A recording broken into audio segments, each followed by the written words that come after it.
CM KCR కు governor Narasimhan భజన చేస్తున్నారంటూ భాగుమన్నారు Congress MLC Shabbir Ali. అందువల్ల ప్రజా సమస్యలపై గవర్నర్ వద్దకు వెళ్లి ప్రయోజనం లేదని అన్నారు. గవర్నర్ వద్దకు వెళ్లకూడదని, వినతి పత్రాలు ఇవ్వకూడదని పార్టీలో నిర్ణయం తీసుకుంటామన్నారు షబీర్. మాట్లాడింది భాష ఇంటా ఉంటే గౌరవ ముఖ్యమంత్రి గారికి ఎదురుగా కూర్చొని అధికారులకు ఎంబడబెట్టుకొని ఆయన ఉపన్యాసం ఇచ్చినారు. మేమనుకున్నాము నూతన సంవత్సరంగా ఈ రాష్ట్రానికి ప్రజలకు ఉద్దేశించి ఏదైనా మంచి సూచనలు ఇస్తారని ఆశించినాం.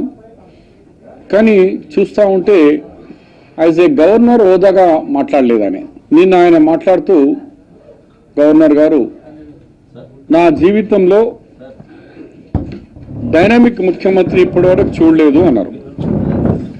మాకు తెలిసిన మట్టుకు నేను 89లో మంత్రిగా అయినప్పుడు ఎన్నో ప్రతి సంవత్సరం గవర్నర్ గారి ప్రసంగం మేము చూస్తూ ఉంటాం.